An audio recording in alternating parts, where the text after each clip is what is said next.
অরুণোদয় প্রকল্প বন্ধ হয়ে পড়েছে শতাধিক মহিলার।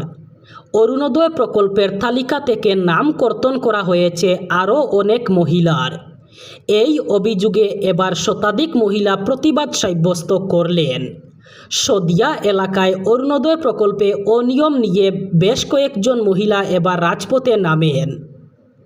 গ্রাম পঞ্চায়েতের সামনে দাঁড়িয়ে হিতাধিকারীরা অনিয়মের অভিযোগ উত্থাপন করে তদন্তের দাবি জানিয়েছেন। মহিলারা জানান, এখনও পর্যন্ত তারা অরুণোদয় প্রকল্পের টাকা পাননি। সেই সাথে অনেক মহিলার নামে অরুণোদয় প্রকল্প বন্ধ হয়ে পড়েছে। আসলে তারা প্রকৃত হিতাধিকারী, এরপরেও তাদের নামে অরুণোদয় প্রকল্পের টাকা আসছে না। অনেক মহিলার নাম তালিকা থেকে কর্তন করা হয়েছে। ইএমআই অথবা ফাইন্যান্স করে স্মার্টফোন কেনা এখন খুবই সাধারণ বিষয়, কিন্তু ইএমআই দিতে ভুলে গেলে আপনার ফোন ও ফোনের সব ফিচার বন্ধ হয়ে যাবে। এতদিন এই নিয়মই কার্যকর ছিল, তবে এবার তা নিয়ন্ত্রণে কড়া নিয়ম আনল ভারতীয় রিজার্ভ ব্যাংক। নতুন নির্দেশিকা অনুযায়ী নির্দিষ্ট শর্ত ছাড়া ব্যাংক অথবা ঋণদাতা সংস্থা আর ইচ্ছামতো ফোন লক করতে পারবে না।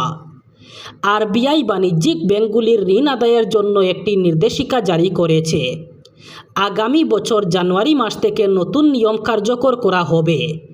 একই সঙ্গে ঋণ নিয়ে কেনা মোবাইল, ট্যাবলেট অথবা ল্যাপটপে প্রযুক্তি নির্ভর বিধিনিষেধ আরোপের জন্য এটাই দেশের প্রথম বিস্তারিত নিয়ন্ত্রক কাঠামো। বছরের পর বছর ধরে রিকভারি এজেন্টদের হেনস্থা, আক্রমণাত্মক ঋণ আদায় এবং ইএমআই বকেয়া থাকলে স্মার্টফোন লক করে দেওয়ার অভিযোগ উঠছিল। সেই অভিযোগের ভিত্তিতেই নতুন নিয়ম এনেছে আরবিআই। এর উদ্দেশ্য একদিকে ব্যাংকের ঋণ আদায়ের অধিকার বজায় রাখা এবং অন্যদিকে ঋণগ্রহীতার সম্মান, গোপনীয়তা এবং ঠিকঠাক আচরণের অধিকার নিশ্চিত করা। আজ থেকে রাজ্যের বন্যা বিধ্বস্ত জেলাগুলিতে ক্ষয়ক্ষতির হিসেব নিকেশ শুরু হবে। আগামী 30 আগস্ট পর্যন্ত চলবে প্রথম পর্যায়ের হিসেব নিকাশ। 30 তারিখের পর প্রথম তালিকা প্রকাশের পর বন্যা এলাকায় দ্বিতীয়বার যাবে সরকারি কর্মচারীরা। যে এলাকাগুলিতে বন্যা দুর্গত মানুষের সংখ্যা বেশি, সেই এলাকাগুলিতে বেশি সরকারি কর্মচারীরা পৌঁছাবেন। 10 সেপ্টেম্বরের আগে সামগ্রিক ক্ষয়ক্ষতির খতিয়ান তুলে ধরা হবে। হিসেব নিকেশ করার জন্য যাওয়া ক্ষয়ক্ষতির ফটোগ্রাফ ইত্যাদি সংগ্রহ করা হবে এবং একটি অ্যাপের মাধ্যমে কার্যক্রম সমাপ্ত করা হবে। সেই সাথে বানবিধ্বস্ত প্রতিটি পরিবারকে উচিত পরিমাণের সাহায্য করা হবে বলে জানিয়েছেন মুখ্যমন্ত্রী ডক্টর হিমন্ত বিশ্ব শর্মা। এই হিসেব নিকেশের মাধ্যমে কোন পরিবারের কতটি ক্ষতি হয়েছে তা তুলে ধরা হবে এবং সেই অনুযায়ী ওই পরিবারকে সাহায্য করা হবে। সংবাদ মাধ্যমে এমনই জানিয়েছেন রাজ্যের মুখ্যমন্ত্রী হিমন্ত বিশ্ব শর্মা। করিমগঞ্জ সরকারি হাসপাতালে এক মহিলা রোগীকে কর্তব্যরত চিকিৎসক চড় মেরেছেন। এমন অভিযোগকে কেন্দ্র করে গোটা উত্তেজনা ছড়ায় হাসপাতাল চত্বরে। ঘটনার পর চিকিৎসক ডক্টর মুকিত তাপাদারের বিরুদ্ধে পুলিশ সুপারের কাছে লিখিত অভিযোগ দায়ের করেছেন রাতাবাড়ী থানার বাসিন্দা আব্দুল ওয়াহিদ। অভিযোগের ভিত্তিতে বিষয়টি তদন্তের আশ্বাস দিয়েছে হাসপাতাল কর্তৃপক্ষ।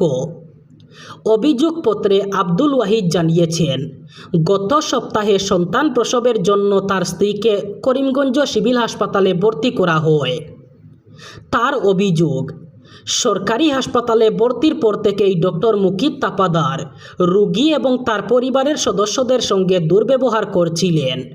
গত 1 আগস্ট চিকিৎসকের তত্ত্বাবধানে রোগীর অস্ত্রোপচার সফলভাবে সম্পন্ন হলেও শারীরিক অবস্থার উন্নতি সত্ত্বেও তাকে হাসপাতাল থেকে ছাড়পত্র দেওয়া হয়নি বলে অভিযোগ।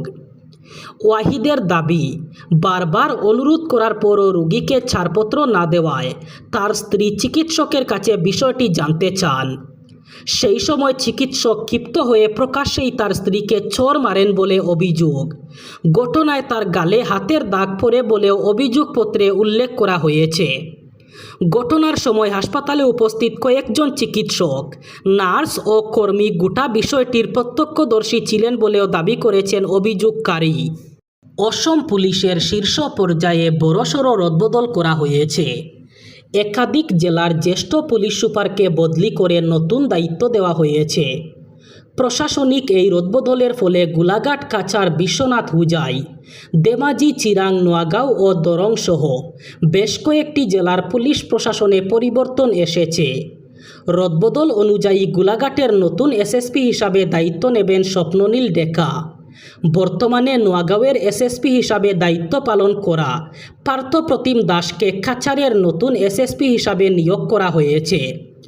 বিশ্বনাথের নতুন এসএসপি হিসাবে দায়িত্ব নেবেন আসিফ আহমেদ। হুজাইয়ের নতুন এসএসপি হিসাবে দায়িত্ব পেয়েছেন নিরুপম হাজারিকা। বর্তমানে মরিগাঁওয়ের এসএসপি পদে থাকা প্রকাশ সোনোয়ালকে ধেমাজির নতুন এসএসপি পদে নিয়োগ করা হয়েছে। চিরাঙ্গের নতুন এসএসপি হিসাবে দায়িত্ব নেবেন ধ্রুব বরা।